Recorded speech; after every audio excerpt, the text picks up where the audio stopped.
saya ingin membuat tutorial cara menggunakan SPSS. Kali ini saya akan membahas salah satu langkah penting dalam menganalisis data statistik, yaitu uji normalitas. Uji normalitas biasanya digunakan untuk menguji apakah data yang kita miliki itu mengikuti distribusi normal atau tidak. Kali ini saya akan mempelajari cara melakukan uji normalitas dengan menggunakan data dari 13 perusahaan bank swasta nasional yang mencakup pengaruh, modal, dan hutang terhadap kas. Di mana X1-nya di sini bisa dilihat. X1-nya merupakan modal, X2-nya merupakan hutang, dan variabel Y-nya itu kas. Dalam tutorial ini saya akan melakukan bagaimana cara menganalisis uji normalitas menggunakan SPSS. Di sini sudah ada 13 data perusahaan bank swasta nasional.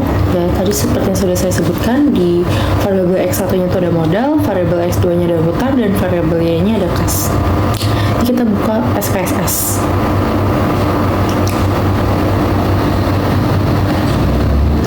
Masuk ke variable view. Di variable view di bagian name itu kita ketik X1, lalu di bawahnya X2, lalu di bawahnya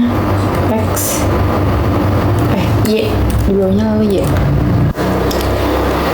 Terus untuk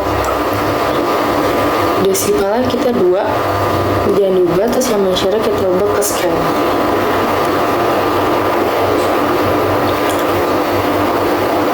Lalu setelah itu kita ke data view. Di data view ini belum ada datanya, kosong. Jadi data yang ada di Excel tadi itu, yang X1-nya, yang model itu kita copy, lalu kita pindah ke sini.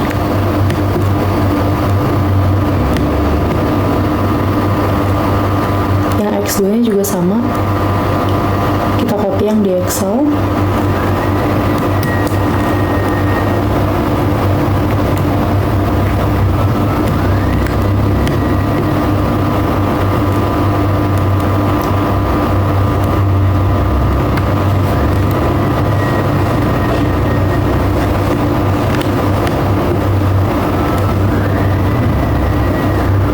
Dan terakhir variabel Y-nya yang kas kita copy juga. Dalam uji normalitas kita mempunyai dua metode, yaitu metode grafik, lalu ada metode Kolmogorov dan Smirnov. Yang pertama kita akan melakukan uji normalitas yaitu dengan metode grafik. Caranya adalah kita udah di copy, di paste ke SPSS. Untuk menguji metode grafik, kita caranya adalah analyze, lalu ke regression, linear.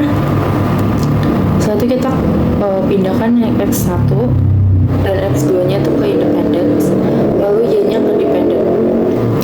Habis itu plots, yang independentnya pindah ke Y, terus yang ini itu kita pindah ke X. Histogram dan normal probability plotnya kita centang, jangan lupa ya. Terus continue, lalu oke. Di sini keluar ya outputnya yang tadi udah kita uji, itu kita udah keluar hasilnya. Ini hasil outputnya. Sini yang hasil histogramnya.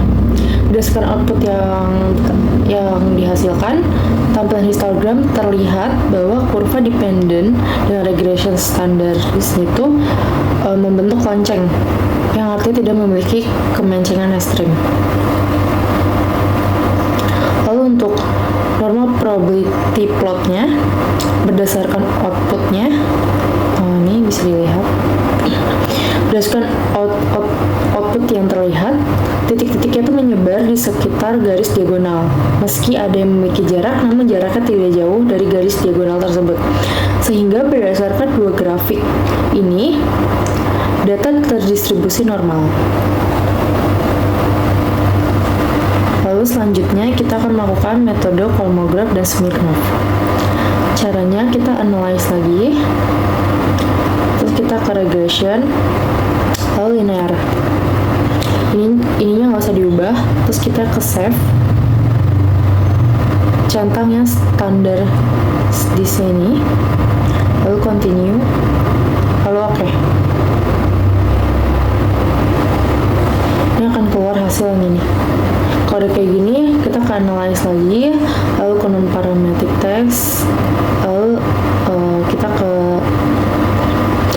isi dialog, setelah itu sampel KS. Terus yang tadi hasil yang ini tuh kita pindah ke tes variable list. Yang normalnya dicentang, terus oke. Output yang keluar itu seperti ini. Jadi untuk mengetahui kriteria uji Kolmogorov dan Smirnov itu, jika hasil yang di bawah ini lebih dari 0,05, maka data terdistribusi normal. Tapi jika hasil yang di bawah ini kurang dari 0,05, maka data tidak terdistribusi normal. Lalu berdasarkan uji normalitas output yang keluar ini, metode KS, nilainya tuh hasilnya adalah 0,152, memiliki nilai lebih besar dari 0,05. Hal ini menunjukkan bahwa data yang dikumpulkan terdistribusi dengan normal. Sekian cara menganalisis data statistik dengan uji normalitas menggunakan SPSS. Pertama, kita masukkan data, kita klik Analyze, klik Regression, klik Linear. Pada kolom independen, kita klik Y, yaitu kas, dan kolom independen kita klik X, yaitu X1 itu modal dan X2 itu adalah hutang. Setelah itu kita klik Statis, kita klik Part and Partial Correlation, kita klik Collinearity Diagnostics, kita klik Continue, kita klik OK. Di sini kita bisa lihat dari nilai tolerance atau TOL harus lebih dari 0,1. Dan di sini untuk hasil data kelompok kami bagian tolerance 0,149. Dan untuk nilai FIF atau varian inflation factor harus kurang dari 10. Dan di sini untuk hasil data kelompok kami bagian FIF 6,720. Dan dapat disimpulkan bahwa tidak ada gejala multikolinearitas sehingga tidak ada hubungan antara variabel bebas dalam mempengaruhi variabel terikat. Selanjutnya adalah uji asumsi klasik heteroskedastisitas. Pastikan data yang akan diolah sudah disiapkan.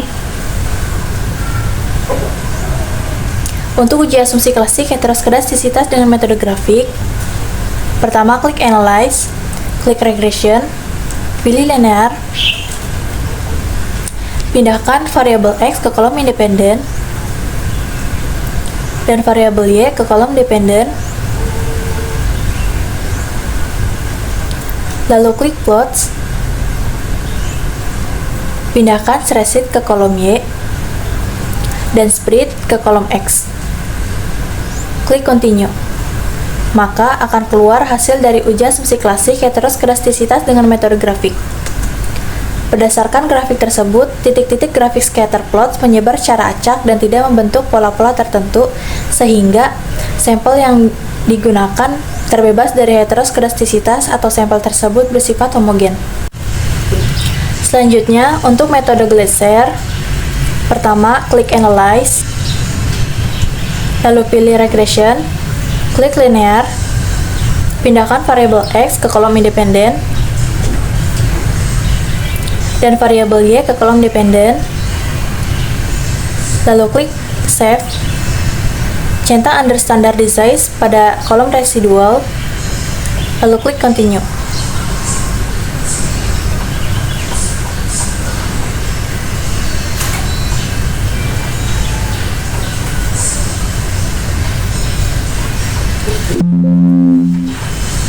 Maka akan keluar variabel baru bernama res1. Selanjutnya, klik Transform, klik Computer Variable, pada kolom target variable ketik abrasive.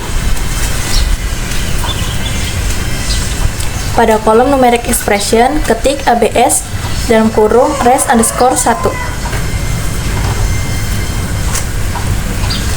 Pada function groupnya tetap di AL, dan pada function and special variable-nya ada di ABS.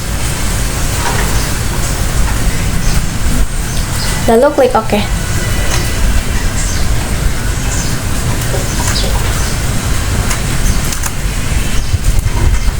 Maka akan keluar variabel baru bernama abrasive. Selanjutnya klik Analyze, pilih Regression, pilih Linear, pindahkan kas pada kolom dependen menjadi abrasive,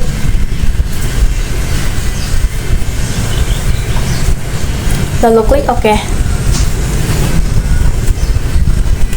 Maka akan keluar hasil uji asumsi klasik heteroskedastisitas dengan metode Gleiser. Kriteria uji asumsi klasik heteroskedastisitas dengan metode Gleiser yaitu jika nilai Sigg lebih besar daripada 0,05, maka sampel tersebut lolos dari uji heteroskedastisitas. Namun, jika nilai Sigg lebih kecil daripada 0,05, maka sampel tersebut terdapat gejala heteroskedastisitas. Berdasarkan hasil uji dapat dilihat bahwa Sigg pada variabel X1 bernilai 0,577 dan variabel X2 bernilai 0,755 di mana nilai Sigg lebih besar daripada 0,05 sehingga dapat disimpulkan bahwa sampel yang digunakan tidak terdapat gejala heteroskedastisitas. Untuk pengerjaan regresi linear berganda, kita pilih menu Analyze, lalu Regression, dan pilih Linear. Nah, untuk bagian ini, di bagian dependen kita pindahkan variabel Y. Nah, untuk variabel X1 dan X2 kita pindahkan ke bagian independen. Setelah itu kita ke bagian statistik. Di bagian R-squared ini kita centang, lalu continue dan OK. Nah, setelah itu akan muncul hasil outputnya. Terdiri dari model summary, ANOVA, dan koefisien. Lalu untuk analisis hasil outputnya, dimulai dari uji T dengan kriteria jika nilai T hitung lebih besar dari T tabel dan nilai Sigg kurang dari 0,05, maka artinya ada pengaruh secara parsial antara variabel bebas terhadap variabel terikat. Lalu sebaliknya, jika nilai T hitung kurang dari T tabel dan nilai Sigg lebih besar dari 0,05, maka artinya tidak ada pengaruh secara parsial antara variabel bebas terhadap variabel terikat. Untuk uji T ini kita lihat di tabel koefisien. Nah, yang pertama ada nilai T hitung modal sebesar 1,096 lebih kecil dari nilai T tabel, yaitu sebesar 2,2281, dan nilai Sigg 0,299 lebih besar dari 0,05. Maka HA ditolak dan H0 diterima, artinya tidak ada pengaruh secara parsial antara modal terhadap kas. Analisis yang kedua ada nilai T hitung dari hutang sebesar 2,357 lebih besar dari nilai T tabel 2,2281 dan nilai Sigg-nya sebesar 0,040 yang mana kurang dari 0,05, maka H0 ditolak dan HA diterima, artinya ada pengaruh signifikan secara parsial antara hutang terhadap kas. Nah, untuk mengetahui nilai T tabel ini bisa kita hitung menggunakan Excel. Nah, sebelum kita lanjut, di sini bisa kita baca keterangannya. N sama dengan banyaknya sampel yang diambil. Lalu K kapital adalah jumlah variabel. Untuk K kecil itu untuk jumlah variabel bebas yang ada. Nah, di sini kita probabilitasnya menggunakan 0,05 atau 5%. Lalu sampel yang diambil ada 13. Jumlah variabelnya ada 3, terdiri dari X1, X2, dan Y. Untuk variabel bebasnya ada 2. Nah, menghitung T tabel menggunakan Excel, kita akan menggunakan formula TINV, lalu kita isi probability-nya berapa, lalu degree of freedom-nya berapa. Nah, degree of freedom ini bisa kita lihat di hasil outputnya sebenarnya. Nah, kita bisa lihat di model summary atau di ANOVA yang bagian residual, atau di model summary bagian di F2 yaitu 10. Tapi untuk menghitung manualnya adalah N dikurang K kapital, yaitu banyaknya sampel yang diambil dikurang dengan jumlah variabel. Nah, banyaknya sampel adalah 13 dikurang 3, maka hasilnya 10. Nah, kita langsung saja TINV probabilitas 0,05, degree of freedom-nya 10. Nah, kita ambil cukup sampai 4 angka di belakang koma, yaitu 2,2281. Lalu lanjut ke uji F. Nah, uji F ini kriterianya sama dengan uji T. Nilai F hitung, jika nilai F hitung lebih besar dari F tabel dan nilai sigma kurang dari 0,05, maka artinya ada pengaruh secara simultan antara variabel bias terhadap variabel terikat. Nah, lalu sebaliknya, jika F hitung kurang dari F tabel dan nilai sigma lebih besar dari 0,05, artinya tidak ada pengaruh secara simultan. Nah, untuk uji F ini kita lihat di tabel ANOVA.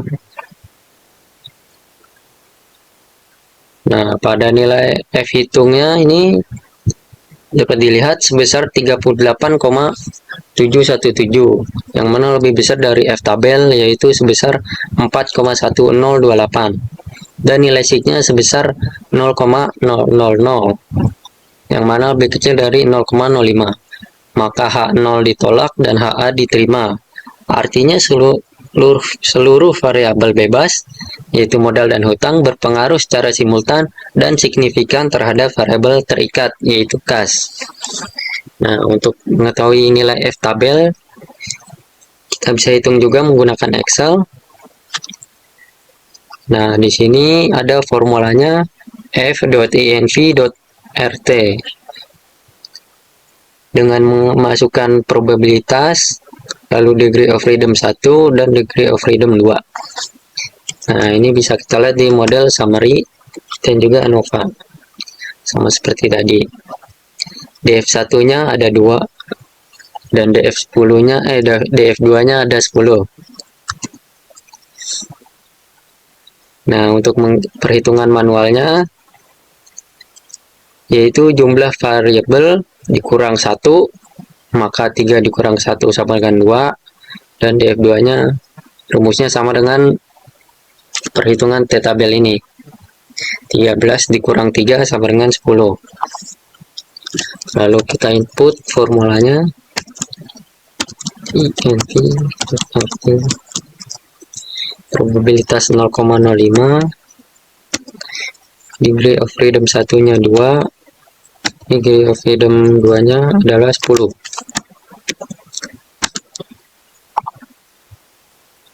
Oh, ini salah. INV. Nah, kita lihat hasilnya 4,1028. Lalu kita ke uji koefisien determinasi.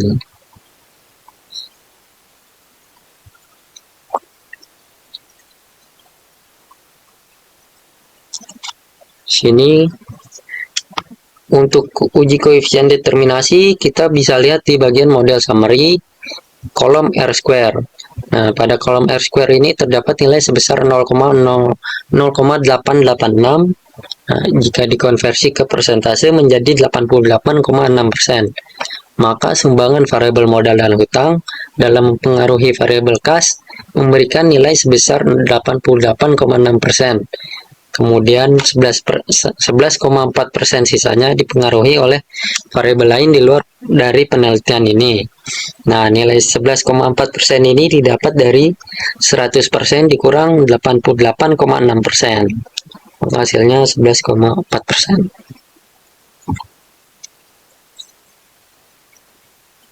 Begitu saja untuk bagian regresi linear berganda.